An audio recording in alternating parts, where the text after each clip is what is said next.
Welcome back, ladies and gentlemen. This is Phobos. And this is Gent. We're bringing you another Starcraft 2 replay, 1v1 here. And I am wearing my Protoss Starcraft shirt to represent everything I love and adore. We actually grabbed this replay offline at, what was it, SC2 Replays? Something like that. There were like 5 different sites, and we didn't like any of them until we found this one. So let's go along, go ahead and get into the game here. Alright, bring up those names. We have Xel, or XEL, however you like to do it. I'd say XelPhantom, and as the red Protoss right up here we're looking at. And in the other corner, we have Butler as the blue Terran. So yeah. we are not we haven't watched this. We are cold casting this. So what are your takes on this match so far? We do see the scout moving out. Protoss versus Terran. I play Protoss, and I think Terran is completely one-sided. Or yeah, Terran's just like, I don't know, Protoss just have the hardest times against, unless I just suck. I don't know what it is, but well, I still think it's that timetable thing.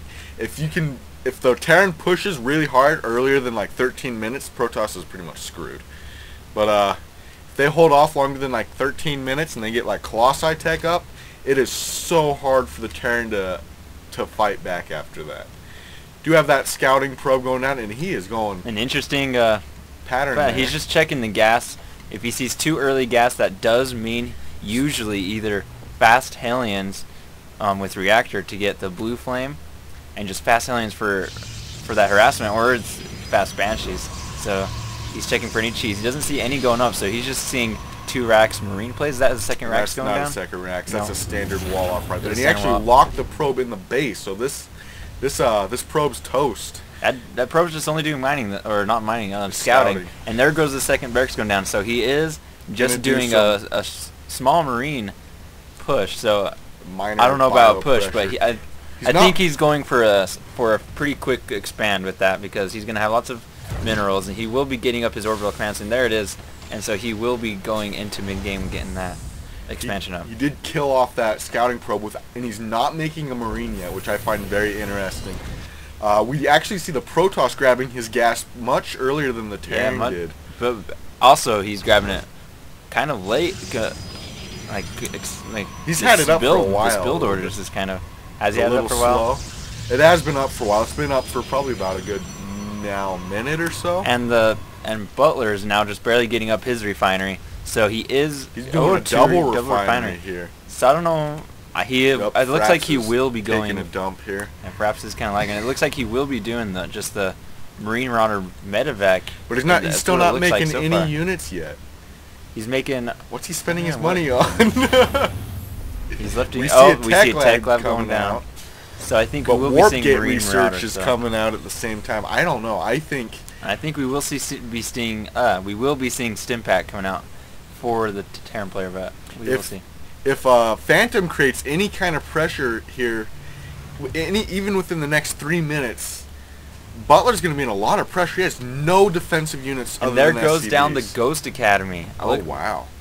I don't know if he's going for nukes or if he's just going for. He's got to be going for EMP. For a scout, but that EMP is very, very devastating. It's very strong against Protoss. If you play Terran, get those ghosts and try using them, because the EMP is very strong. Seeing concussive shells also go up. We do. So he is favoring that Marauder heavy play.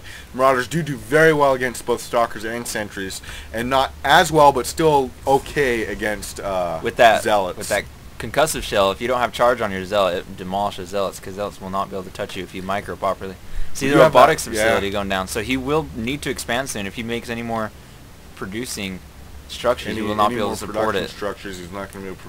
Actually, I'd say he's probably pretty close to the edge if he wants to get upgrades or anything. Yeah, you have the scouting. You don't get upgrades until you're pretty far out here. And what is that upgrade going up? I don't know. That's a Mobius reactor. It gives the ghosts more energy when they start. Mobius reactor. So it allows them to fire EMPs and cloak almost immediately. All right, we do see the Nexus going up for our Protoss player. I was guessing we were going to see it from Butler first, because he had. I don't know if I agree with. He didn't go for his refinery. Yeah, I don't know either. It looks like he's going kind of for a. He's going for a bio ball with ghost support. I think he's kind of just trying to get as many guys out as he can when he could safely just tech right now. Yeah. And And he's doing a pretty good job. Well, he's missing that now.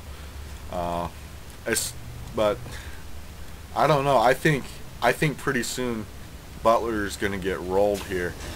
Even within the next couple of minutes, you know, Butler does have a bigger force, so maybe he will try to deny that expansion, but I don't think he knows the expansion is up. So. Yeah, he has no idea here. Look at this. He has no information. He did see the robotics facility going down, and he is getting immortals. Phantom is getting immortals, which is good response to the immortals because to the Marauders. I almost forgot the name. There we go.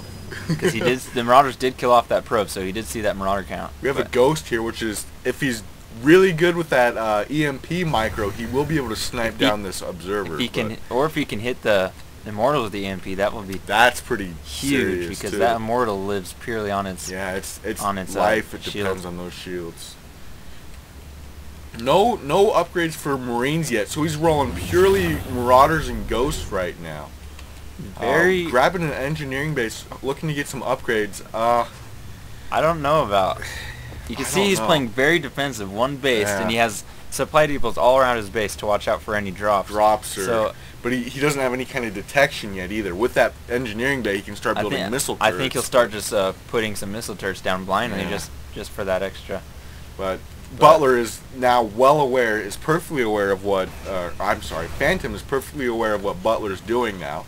We do see a missile turret going down, so he does see this. We'll see if Phantom micros that out of the way there. If he doesn't even move out, we're getting a warp prism for Phantom right now, and that's very, very interesting play. It kind of keeps Butler in his base, because if he moves out, he could just do a drop real quick and do lots of damage and make him... Oh, there he goes. And he's dead. I like how Phantom is taking the low ground when there's no pressure. If he had purely ranged units, I would say stay on the high ground here. But with the Immortals, which kind of have lesser range than the Stalkers and the Zealots here, he needs more space. And are we going to see an Immortal drop? He picked up the 2 Immortals, and we do see 600 gas for the Protoss player with only 1 sentry. He needs to spend those on sentries, because sentries are... Well, he needs to spend it on something. Sentries are a very, very sensitive unit for We do see an expansion coming down for Butler here. But even with sentries, I don't know if sentries are a good unit, because they depend on their energy like Immortals depend on their shields. And with these Ghosts on the field, I would almost rather see him dump them into Colossi or Phoenixes or something. Well, if you have all that excess gas, you might as well spend on something. He's got excess both. Look at that. He's banking towards 1,000 minerals now. Oh, there you go. One. Oh, he almost hit 1,000 and he kind of dropped. So we're seeing a lot of upgrades coming out of the Terran player. A couple of detectors and just kind of basing up coming from the another tech lab. We haven't seen a single Marine in this battle yet, so which is kind of surprising. No anti-air except for that 1 missile turret and a handful of Ghosts. This warp prism's just chilling here. I don't know if I agree with that. It needs to do something. There's no point of having a warp prism if it's not doing anything. It at least could provide some power somewhere. Maybe he's just picking up the Immortals because he knows about the Ghosts, and so he doesn't want the EMP to go on the Immortals. Instead, he just wants it to go on the warp prism. Hiding them in a warp prism protect them. The warp prism is pretty not a very good thing. And what is this? Is that the That's a sensor tower. So he's actually playing very, very defensively. It's going to be really hard to drop without Butler's knowledge with that sensor tower up. That's one building I don't think anyone really sees very much. That is actually of great advantage. Gives you such good control of the map. Because no, it doesn't reveal cloaked units, but this huge bubble now, Butler here has vision of, essentially. So this observer, well, I guess the observer's cloaked, so it could go in there no problem, but... And you do see missile turret up at the naturals, just denying any scouting, which well, we only see one at the front of the base here, so he's preventing DTs more than anything. But he does see that shimmer again, I think, and I think he's just kind of wasting the minerals on the missile turrets, because all he has to do is look at the army, because all he sees is Ghosts and Marauders, and he can pretty much tell how he's teching from there. So he doesn't really need to scout any buildings. All he has to do is scout the army. He kind of knows what he's doing.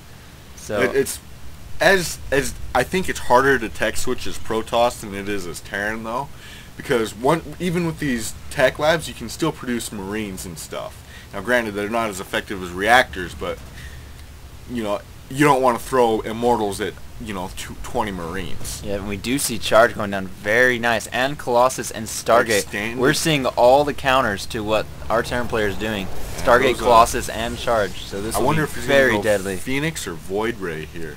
You know what I'd really like to see is I'd like to see some carrier play. I don't think anyone sees enough carriers. We see another sensor tower going down for Butler. Another sensor tower. Jeez, he doesn't want anything sneaking around in his side of the map. And I think he will be going for Void Rays because Void Ray Colossi is a very, very dangerous death ball. It's so hard to counter. The only way I know how to counter it is with like tanks and Vikings. And you have to micro that like perfectly. And we do see more Stalkers coming down. Void Rays coming out. So we are seeing the Void Ray Colossi. We aren't seeing any air weapons upgrade, which a lot of Protoss player at this level. This is a platinum. This is a platinum game, level, so it is. If we didn't say already, but looks like he is going for Void Rays here. And he is queuing up those Void Rays. He could be using those extra minerals and gas on other things while that's building. I don't really think that's queuing it up though. 1 or 2, because as long as you keep it at 2, just make sure you're not wasting any time with that. I always just building. Personally, I just like to bind my my stuff to a certain key, and then I sometimes just go back to that key to see what the production's like, and I'll just seeing another expansion. He's taking a very aggressive expansion. He won't be able to secure that very easily. It's going to be hard, but it does give him quite a forward position here. But having him have that Xelnaga tower, is that what they're called? Yeah, Xelnaga towers. Him having that gives him, if he sees a push coming out, he can defend that pretty well. So looks like the observer is. Let's see what kind of information Phantom's getting.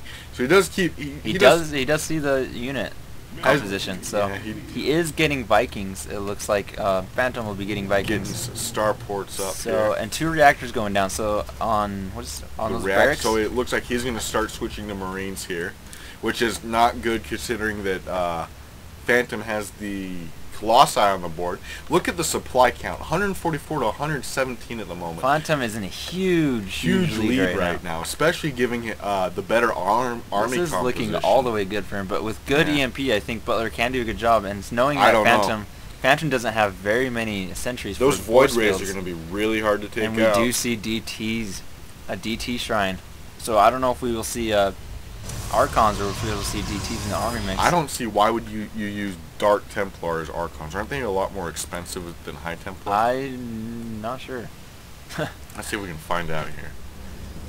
125, 125, 50 versus 150. So they are less expensive on gas, but much more mineral demanding. So we do have that third getting saturated now for Phantom, and looks like the command center on the Butler side is turning into an orbital. He hasn't gotten that saturated yet. If he builds another sensor tower at this base, then this expansion is going to be in a lot of trouble because he will probably catch the edge of it right there. And he will know. Let's look at the probe. We have 56 probes to 49 SUVs, so the income is probably pretty big. It's in. Oops! I accidentally pushed back a couple times. I did not mean to do that. You want me to grab the production tab here? Control I. Control I. I meant to push the D key, but I actually pushed the back key. Alright, so we do see it is heavily in favor of wow, that is humongous. Phantom here. But you know what I'm going to make note of? Look at the bank on both players. Butler's doing a much better job of managing except for his gas. If you look at his gas, he has so much gas, and Phantom is doing a better job now spending his gas. And DT's warping in. So what do the upgrades look like? Click on the. We got 1-1.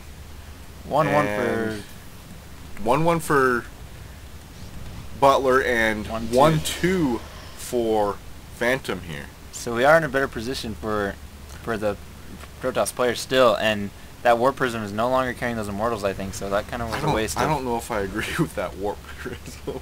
It hasn't done anything all game.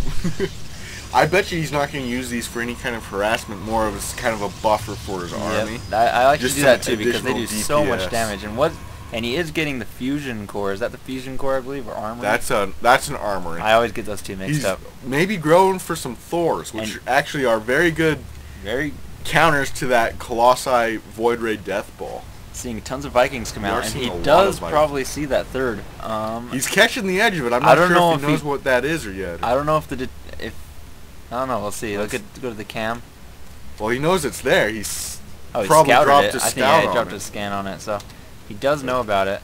And Looks like we see Phantom moving out here. this looks like dropping a that very forward pylon. very deadly push right here. And there's no tank support for Butler. This is going to be a very interesting very game. deadly He's play. moving into a choke though right here. But with all those Colossi And no response. No response. No. Come There on, we come go. on. And here we go. Here we go. See if he throws a scan. There goes some EMPs. There's an EMP. And it looks like Butler's army just getting ripped apart. Yeah, it is. He does get a nice surround on the south side with his zealots, and his army just gets demolished. There are no more Void Rays. We have 2, 3, 5 Stalkers left here. Oh boy, look, this is going all the way sour for Butler here. All the way bad. So, and all those Vikings are taken out. Yep. So that looks like it might be. Oh yeah, GG balance. Butler, the Terran player, complaining about balance. Yeah. He could have done It's a that push timing here attack. and He there. waited way too long. He had quite a bit of Marauders and Yeah. like 3 Ghosts when Phantom had hardly anything. He could have done a push and done some serious damage. Yeah. It's that timing attack. But instead he decided to turtle up. He hardly did any scouting, so he didn't really know the composition. He was blindly just making any unit he could. And on top of turtling up, he turtled up without siege tanks, which I don't quite understand. You know, great with the defensive scouting with all those sensor towers. I totally agree with that. I don't see enough sensor towers. Heck, I don't use them enough. I guarantee these sensor towers prevented that immortal drop. It's so hard to drop when you know that it's coming. On the other hand, you know, there's no way you can turtle as Terran without the DPS of siege tanks. Siege tanks provide a good splash and just very good damage, especially against Terran. He had no they mech. always Terran or not Terran. Protoss usually always ball up their units. Yeah. They make that death ball of units. So that So splash those- damage is almost To get like 8 or 9 siege tanks, just I don't know if that's a lot or too much, but if it's you a get lot that, of DPS. But it's a lot of damage. So anyway, thanks for joining us. This is Phobos. this is Gent. If you have some of your own replays you want casted, send it to us at BronzeLeaguePerspective@hotmail.com. And any replays and any feedback at all is very helpful. So check us out and tell us what you think. Look us up on Facebook too. Bronze League Perspective. This is Phobos signing out. Just peace out.